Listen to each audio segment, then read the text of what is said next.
Fala parceiro, fala parceira. Hoje a gente vai conversar com um cara muito especial. Esse cara é meu irmão, mas apesar de ser meu irmão, eu não sei de tudo da vida dele, porque ele está do outro lado do mundo. Acaba que com a correria do dia a dia a gente não tem tanto tempo assim para conversar detalhes da vida. Ele mora na Austrália, ele já foi ex-lateral esquerdo do Flamengo, do Internacional e se aposentou no Adelaide United da Austrália e hoje é onde ele mora, na Austrália, não em Adelaide, mas em Melbourne, na cidade de Melbourne. Cássio, ex-lateral esquerdo do Flamengo. Cássio, a gente não vai enrolar não, a gente vai direto ao ponto. Para a gente começar logo com uma polêmica, que eu acho que você já deve ter respondido milhões de vezes, mas a gente não pode deixar de perguntar. Pênalti espírita no Fla-Flu de 2001. Isso realmente foi um marco na tua carreira? Eu acho que foi coisa de Deus mesmo, né? Ali, aquele momento foi abençoado, foi uma coisa bem inédita mesmo, como todo mundo já sabe, como você falou no começo aí. Por onde eu vou, né? Onde no Brasil, no Rio principalmente, né? Mas todos os lugares que eu vou, brasileiro que eu encontro fora, aqui na Austrália também sempre tem gente que comenta desse lance principalmente, mas foi um lance realmente meio inusitado e foi legal para minha carreira, que deu aquele levante inicial para mim, né, já que eu tava no começo, mas já a gente teve ali um monte de apelido, né, já, né? Conta em detalhes, assim, como é que foi quando você foi para a marca do pênalti, para bater? O que aconteceu ali? Alguém falou alguma coisa para você? Algum jogador mais experiente falou, Cássio, bate no canto esquerdo, no direito, ou então bate forte? Teve alguma coisa assim nos bastidores que a gente não sabe? Cara, na verdade, que eu me lembro assim, não, uma coisa que marcou muito foi o fato de quatro jogadores bem jovens, né? No caso, eu, se eu não me engano, foi eu, o Reinaldo, o Roma e o Juan, que a gente bateu os pênaltis, né? De cinco batedores, nós quatro jogadores muito jovens ali, e ter essa responsabilidade, mas foi uma coisa meio de escolha. Eu lembro que o Zagallo e o Prima, né, que era assistente, eles perguntaram como é que a gente estava. Vocês estão bem para bater, garoto? Lembro o Zagallo perguntando para mim, garoto, você está bem para bater? Aí eu olhei para ele e falei, tô. Aí eu fui e deu no que deu. Se eu não falasse, ele ia me botar e não ia dar isso. Às vezes você tem que arriscar ali, mesmo sendo novo, e como os outros também foram. Poderiam ter ido outros vários ali, eu lembro, o Leandro Água, meu compadre, pô, podia ter ido experiente, com certeza ia bater, ia sair com sucesso, e Jorginho, tinha muitos jogadores ali experientes para bater, acho que o Gamarra também. O pênalti é muita confiança, o mental, mais do que qualquer outra coisa. Tu pode treinar 10 e você fazer 10 de treino, mas na hora, se você não tiver frieza, na hora você não vai fazer. Então tem jogador que não treina, chega lá, o cara é tranquilo, frio, que me impressiona muito é por exemplo, jogadores nesse nível de frieza que faz, que eu fico impressionado vendo hoje o Gabriel, o Gabigol, o que jogava no Flamengo, que jogou no Fluminense também, um atacante, foi para a China, Henrique Dourado. Uhum. Esses caras me impressionavam muito como eles batiam pênalti, porque eles não perdiam. Eles vão para a bola sabendo o que eles vão fazer. O goleiro já sabe que é difícil. E ainda em 2001, né, pela Copa Mercosul, você perdeu um pênalti, né, que acabou selando a derrota do Flamengo para o São Lourenço, né, São Lourenço. Uhum. Você tinha algum problema assim, em bater pênalti? Você acha que o emocional ganhava do teu racional? É, e outra pergunta, dentro desse contexto também, como que é ser herói num dia, né, do pênalti espírita e no outro ser vilão, porque você perdeu o pênalti? Como é que é isso na tua cabeça? Na verdade, pô, esse ponto é assim, é até importante falar. Eu já falei algumas vezes assim, mas é importante, pergunta boa, porque na verdade foram esses dois momentos que meio que me levantaram e me derrubaram no próprio Flamengo. Em relação ao pênalti que eu fiz, claro que tiveram outros sucessos de ganho de títulos, como outros títulos que a gente ganhou, campeonato carioca, tricampeonato carioca e Copa dos Campeões, e por aí foi. Mas acaba que esse pênalti que eu perdi contra o São Lourenço foi uma final do Mercosul. A gente estava numa crise grande, ali, o clube, financeira principalmente, e outras coisas difíceis no momento. Seria um resgate meio que do clube com aquele aquela empatia com o torcedor em relação a ganhar torneios internacionais. Torres, né, o Carlos Alberto Torres, falecido Torres, cara sensacional também, que me ajudou muito na minha carreira. Ele também me escolheu, perguntou, Cassim, tá bem para bater? Aí eu falei, vamos embora, professor, vamos embora, tô dentro. Eu nunca tive eu nunca corri da raia, assim, mas com pênalti, eu nunca tive aquela coisa, eu nunca fui que nem esses caras que eu vejo bater, que o vão gosta de bater. Acabou que eu perdi, isolei a bola. Quando eu voltei para o Rio, a gente perdeu, né? Não foi só eu que perdi, tiveram outros jogadores que perderam também, a gente perdeu o título. Roma, né? Quem perdeu, Roma. Foi o Roma e o Juan também, mas no caso, o Juan é jogador de seleção, o Juan tinha uma moral, pô, lá, como sempre teve, e caiu meio que na conta minha do Rominha. Depois que você saiu, né? Você saiu do Flamengo, você passou por vários clubes, como você falou, Internacional, Olímpia, Ceará, Brasiliense, Santa Cruz, até nos Estados Unidos você jogou no New England Revolution. Mas foi no Adelaide United da Austrália que você construiu uma carreira sólida, né? E que você acabou se aposentando, sendo até o maior jogador brasileiro, né, da liga australiana. O que tem mais valor para você? A Austrália, na verdade, né, o Adelaide United representando a Austrália, que é o país que tornou nossa segunda casa, né? Na verdade, a primeira agora, que a gente já mora aqui vai fazer 14 anos, que eu já moro aqui com a minha família. E claro que a gente sempre volta para o Brasil de férias para rever todos. Mas assim, o que o Adelaide, na verdade, eu podendo jogar pelo Adelaide me deu aqui, jogando e virando ídolo e ganhando prêmios e muitas coisas, me transformou um pouco mais como homem, não só o jogador de futebol. Então, eu acredito que a consideração que eu tenho pelo Adelaide é muito por esse lado, assim, também, além do futebol, porque a vida aqui é muito mais simples, apesar de a gente estar num país de primeiro mundo, e não tirando todos os títulos que eu ganhei, porque esses títulos vão sempre ficar. E eu no Flamengo, no Inter, no Ceará, quando eu joguei, que a gente foi campeão cearense também, esses clubes todos que eu passei, eu posso dizer, eu tive um certo sucesso. Claro que tem outros clubes que você não tem o mesmo sucesso que outros, mas eu posso dizer, eu acredito que eu sou um cara privilegiado, que eu pude fazer o que toda criança brasileira, né, tem sonho, que tem um certo talento para jogar futebol e poder viver disso.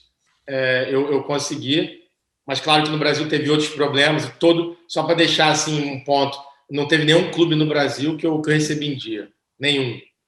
Então, eu nunca recebi em dia salário em dia, né? Eu já estava com 26 anos já nessa época. Foi aí que eu lembro que eu falei para minha esposa, para a Juliana, eu falei para ela que eu estava cansado já de jogar nesses clubes do Brasil. Foi aí que apareceu a Adelaide United. E eu meio que apostei, eu vim e deu certo. Joguei aqui 8 anos, aí depois me aposentei aqui. Logo depois eu continuei toda a sequência que eu estou hoje da minha vida. Foi muito em relação ao que o futebol me deu aqui, mas principalmente ao lado fora do futebol também. E hoje eu meio que posso dizer que eu me transformei até como homem, coisa que o futebol me deu, mas também o país em si, a Austrália, foi o carro-chefe para isso. Já estava tudo desenhado, tudo planejado. Aí eu entrei na minha escolinha. E eu vim com essa ideia já no final da minha carreira, consegui tudo, fiz e entrei. Que até hoje eu tenho, graças a Deus. E como eu me mudei para Melbourne hoje, a gente mora em Melbourne já há 1 ano e meio, vai fazer, mas a escolinha ainda está tocando lá. E a gente começou essa escolinha e comecei a escolinha assim, cara, com 2 meninos. Só como eu tinha um nome muito legal lá, acabou que vai surgindo. Aí de 2 vai para 3, 3 foi para 10. Daqui a pouco eu tinha termo lá, que termo a gente faz por termo lá, né? Porque são 4 no ano. Eu tinha termo que eu tinha 120 crianças, assim, só eu, entendeu?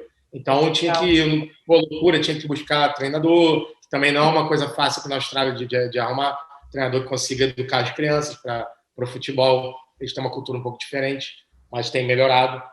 E acabou que eu engatei nisso, assim, direto. Aí logo da escolinha, várias outras coisas me abriram as portas, como eu fui trabalhar depois numa escola privada, né? que a escola... aqui tem lá na Austrália, como nos Estados Unidos, tem um programa, todas as escolas têm programa de esporte. Então, tem o Soccer Program, que eles chamam. Então, eu fui o coordenador do Soccer Program. Eu comecei esse Soccer Program nessa escola, em Adelaide. Então, o programa começou assim, me deram 2 cones e 2 bolas murchas. Aí eu comecei fazendo milagre. Aí eu comecei, aí fui hoje a Academy lá continua na escola. Eu deixei um legado legal. Eu saí de lá, eu indiquei as pessoas que eu acredito que daria sequência no meu trabalho lá. Tudo isso você construiu assim, na tua carreira também com a tua parceira, né? Com a tua mulher, Juliana. Juliana, como é que é a tua versão dessa saga aí de ter que acompanhar essa vida louca de atleta? É uma vida muito boa, né? Que traz muita oportunidade, mas também tem muita dificuldade. Já teve solidões pelo caminho também, né? A gente abre mão de muita coisa, né? Uhum. A gente na festa de aniversário, comemora aniversário sozinho, ou então das crianças, ou, sabe, por exemplo, a gente morando longe da família, aqui tem o Dia dos Avós na escola, e quando os meninos eram pequenos, a gente, às vezes, mantinha eles em casa para não ter esse problema. Mas é uma vida que você tem, que foi o Cássio falou, tem que botar a mão na massa, tem que fazer acontecer, e você se torna forte, né? Se torna forte quando você não é mimado. Dia do avô que a Ju tocou, a gente já cansou de deixar os meninos, o Henrique, por exemplo, né, e o B também, com os avós dos outros. Depois eles foram adotados por outros avós, assim. Porque eles perguntavam, eles eram muito pequenos, eles perguntavam por que minha vovó, meu vovô, né, os 4 não estão aqui. Difícil para eles entender. Eles começaram a entender no processo. Então, todos os avós iam para a escola e ou eles deixavam eles em casa, ou tinha um avô, uma avó que abraçavam eles, entendeu? Eles ficavam lá. Oh, meu assim, Deus. É um dia grande. Os avós chegam cedo, eles tomam um café da manhã na escola, assistem um videozinho, alguma coisa, e vão para as salas, para os netos mostrarem os trabalhos. Você pensa seu filho na mesinha esperando para mostrar o trabalho, né? Ô, Cássio, Ju, fala para mim, como é que vocês foram parar em Melbourne e por quê? Então, a gente veio para cá, na verdade, a gente veio de cima para Melbourne há um ano e 3 meses atrás, que o Bernardo teve uma oportunidade, ele foi oferecido um contrato profissional para jogar aqui no Melbourne City Football Club, que é o Melbourne City, ele é o filial do Manchester City. Ele é um clube do City Group, que tu deve saber, né? Como é um grupo, talvez um dos grupos mais poderosos do mundo, eu acho que tem uma margem de 10 a 12 clubes espalhados pelo mundo inteiro, incluindo na América do Sul, eles têm um clube no Uruguai, compraram na Bolívia agora, tem em tudo que é lugar, na França, por aí vai. Então, eles ofereceram esse contrato de 2 anos e meio para ele. A gente conversou com ele tinha 15 anos na época, ele era muito novo, mas acabou que ele tinha feito um campeonato nacional muito bom, ele foi eleito o melhor jogador, acabou que apareceram umas oportunidades para ele por aqui mesmo, porque ele não poderia ir para a Europa, porque ele era menor de 18 anos, ele não tem passaporte europeu.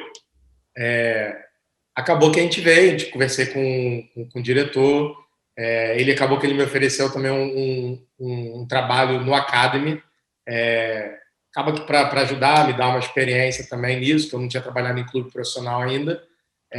Acabou que eu vim e a gente veio, a Ju veio primeiro com o B e com a Marina, né, com a pequena, para começar a adaptação, para ele começar a treinar, mas foi bem difícil assim no começo, tem que assumir, porque mesmo sendo o mesmo país, mesma língua, né, mas acaba que, ele tinha 15 anos, ele estava no high school lá, né, na escola, aí com os amigos, a gente tira ele para jogar.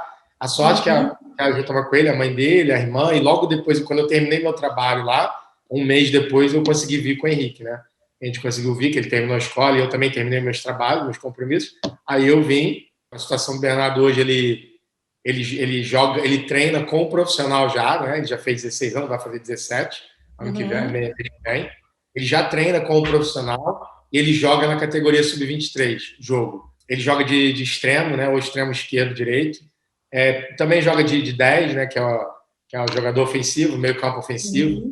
Foi uma coisa natural ele querer ser jogador ou foi alguma influência de vocês? Cara, Clícia, para te falar a verdade, para mim eu até preferia que não. porque eu já sei da dificuldade, assim, sabe? É bem legal, mas também tem muita coisa, assim. Mas ele começou comigo ali na escolinha e nos clubes lá em Adelaide, E eu fui deixando ele, nunca teve pressão nenhuma, só falava para ele, cara, tu quer jogar? Vai ter fã, mas trabalha aqui, um dia, quem sabe. Ele começou, cara, assim, legal, foi indo. Teve um certo dia, assim, quando ele tinha uns 11 para 12 anos, que eu olhei ele fazer umas coisas, assim, que não era normal para a idade dele, assim, que ninguém fazia lá, sabe? Uma coisa meio... umas coisas, assim, que é difícil até explicar. Aí eu lembro que eu falei com a Juventus do jogo, falei, cara, tá vendo esse moleque que ele tá fazendo? Aí começaram a botar ele para jogar em cima, um ano acima, e ele 2 anos acima, e ele fazia igual. Aí eu falei, pô, cara, isso não é que daqui a pouco. Aí começou aí, foi um processo bem natural, cara. Hoje você é o empresário dele? Não, hoje eu ajudo ele na carreira dele. Vamos mudar um pouquinho de assunto aqui. Eu queria saber a opinião de vocês dois, a visão de vocês sobre essa pandemia. Né, a gente vê aqui, os números dizem, né, que a Austrália como um todo consegue ainda ser um lugar que não tem tantos casos assim. A que vocês atribuem esse número? Aqui a gente já vive naturalmente com distanciamento social. A Austrália é um país continente, é enorme. Igual o Brasil, a maior concentração de pessoas está no litoral, mas mesmo assim nós temos muito espaço. Nós andamos na rua com muito espaço, no mercado tem muito espaço. O número de pessoas não é muito alto. Então, eu acho que já tem menos esse contato, né? Outra coisa que eu acho é que eles aplicaram uma política de conter o vírus. Então, realmente, muitas pessoas acham que a Austrália não tem casos, não tem muitos casos, são pouquíssimos, mas as pessoas não sabem qual foi o nosso lockdown. A gente está em lockdown, basicamente, a gente estava desde março. Final de março, nós entramos em lockdown. Do ano passado. Isso, do ano passado. Saímos algumas semanas, junho, julho, e voltamos de novo a um lockdown. 6 semanas fora e depois voltamos de novo. Lockdown mesmo, com toque de recolher, só podia sair 5 quilômetros de casa, uma pessoa só podia sair por 1 hora para comprar as coisas que precisasse. Aí você vê a questão, o país pode manter as pessoas em casa também. Isso é uma outra questão. O país tem recursos, os impostos aqui são caríssimos, as pessoas trabalham e pagam os impostos, e o governo pode reverter isso em benefício da população. Eu mesmo tinha um trabalho permanente no governo da Austrália do Sul, trabalhando com estudantes internacionais, vim para Melbourne, consegui um trabalho direto na mesma área. Só que como eu cheguei e eu consegui um trabalho rápido, eu fiquei de casual, de freelance. O que aconteceu? Com estudantes internacionais, assim que a pandemia começou, fecharam os aeroportos, não pode mais vir ninguém, eu perdi meu trabalho de cara. E eu fiquei um tempo realmente nesse auxílio. Não é para sempre, mas é justo. E não é assim, você não precisa estar numa situação realmente de miséria para conseguir o auxílio. É um retorno do que você já pagou de imposto. O lockdown teve um motivo. Eles quiseram acabar com o vírus e conter o máximo possível. Não foi um lockdown para diminuir, não, foi para exterminar. Qual conselho você, como aposentado do futebol hoje, você poderia dar para esses moleques aí que estão começando agora? O que você podia falar da realidade da vida? Prost, aqui é de manhã, não posso tomar com vocês, mas... Que conselho você daria para esses caras? Porque não são todos que terminam milionários, né? Enfim, quer dizer, uma minoria termina assim. O que você poderia falar? O que eu poderia dizer é focar muito no início, na tua educação, não só de querer juntar dinheiro, tem que juntar dinheiro, focar na tua formação. Por exemplo, hoje, vou dar um exemplo nosso, assim, a gente tem alguns imóveis, a gente conquistou algumas coisas, a gente tem uma renda, assim, que a gente pode, se precisar, assim, de emergência, a gente pode ter uma saída, mas eu preciso trabalhar. Eu não posso me dar o luxo de ficar em casa, assim, todo dia, entendeu, da vida. Não posso. E se eu falar que eu adoraria falar isso, também estou mentindo, que eu gosto de trabalhar, eu gosto de produzir. Então, o jogador, ele precisa estar com a saúde mental em dia, entendeu? Muito do jogador que tem jogador que para com 28, cara, 30. O cara vai realizar o que ele vai fazer da vida com 30 anos. Só que o cara não ganhou muito dinheiro, entendeu? Como o meu caso, não ganhei milhões de para poder ficar sentado em casa. E mesmo assim você também não é, porque a vida passa e a vida não é só dinheiro. Você precisa se reeducar, entendeu? Eu continuo fazendo cursos de coaching, eu estava querendo fazer curso de management, e eu estou sempre querendo me educar, não só para mim mesmo, porque quanto mais coisa eu faço, mais eu vejo que é melhor para mim, melhor para minha família, melhor para meus filhos, melhor para as pessoas ao meu redor. Se puder estudar, estuda, cara. Estuda. Se puder se educar, se eduque. Se você puder evitar de gastar estúpido dinheiro, evita. Por exemplo, talvez o dinheiro que eu gastei com carros assim, no início da minha carreira, que eu não me arrependo, assim, coisa legal de trocar de carro com 20, 21 anos. Se eu pudesse hoje, eu não faria nada disso. Eu queria que você resumisse, assim, bem curtinho, o que é o Cássio hoje? O que o Cássio faz hoje? Resumidamente, o que você faz hoje? Então, vamos lá. Eu tenho um Academy. Eu, no caso, chama aqui Empreendedor, né? Tenho o meu Academy. Eu não sou ativo no Academy porque eu não estou morando em Adelaide. Então, eu sou só o founder, né? Eu só fundei o Academy. A sua academia é a academia de futebol para crianças em Adelaide. Em Adelaide. O nome da academia é Academia de Futebol by Cássio. E já está rolando há 6 anos e muito sucesso. Eu tive lá, assim, graças a Deus. Muitos meninos saíram dali para programas, para times da E-League. Então, acaba que foi bem legal. E, além disso, eu tenho mais o meu trabalho aqui do Melbourne City, que eu acabei de explicar, que é o meu trabalho individualizado por posição, de acordo com a metodologia do City Group, que é do Manchester City, que é o Melbourne City, que é aqui na Austrália, que é o Yokohama Marinos, que é do Japão, o New York City dos Estados Unidos e vários outros times, Girona na Espanha. Acaba que nós todos somos links, somos conectados, né? E eu faço esse trabalho aqui, mas os trabalhos que eu faço o upload, né? A pessoa no Manchester City pode ver isso, entendeu? Também legal. Eu posso receber um convite, talvez. Juliana, resume esse cara aí. Nossa, ele eu não consigo resumir. Eu não tenho nem palavras para resumir ele. É um cara sem chorar. Não vou chorar. Não vou falar muito íntimo. Eu vou falar que é um cara intenso, dedicado, que tem as estatísticas dele que se mete em tudo, mas ele se mete em tudo que ele quer ter certeza que tudo está sendo bem feito, sabe? Ele sabe o que tem na geladeira, o que tem na despensa, o que precisa comprar no mercado. Ele sabe se as crianças não comeram lanche na escola. Ele dá atenção a todos os detalhes. Eu sou tão agradecida, sabe? Porque eu encontrei ele tão nova, né? Eu tinha 19 anos, ele tinha 20. Eu sou muito agradecida por tudo que a gente formou junto, como a gente cresceu, como a gente caiu e levantou, pelas nossas crianças, pela nossa família. Nossa, eu não tenho o que falar, trabalhador, dedicado. Eu tenho só uma coisa para mostrar, assim, se você tiver um minuto. Bora. Essa camisa aqui foi a camisa do tricampeonato carioca que eu guardei, de questão de guardar. Então, para a galera aí que queira, gosta de saber dessas coisas, então, para mostrar aqui também que eu guardo. Tenho muito carinho em guardar as coisas que que fizeram parte da minha vida profissionalmente, né? Essa eu não tenho, mas eu tenho essa daqui, ó, do Adelaide United. Essa daí também foi bem legal. Foi quando você se aposentou, se retirou. Eu aposentei. Eu lembro que vocês vieram aqui também. Essa daí foi uma camisa foi bem legal, assim, da história, né, que eu tive aqui, como eu já contei aqui.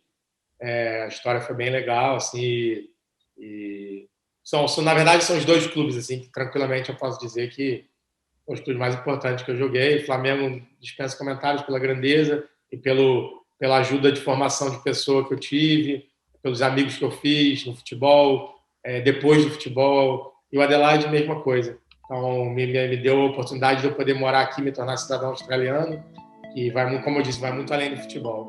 Mas brigadão, valeu, Cris, obrigado. Valeu, querido. Beijão pra você, beijão pra todo mundo aí, pra família. Tchau, Ju. Beijo. Obrigado, beijo a todos.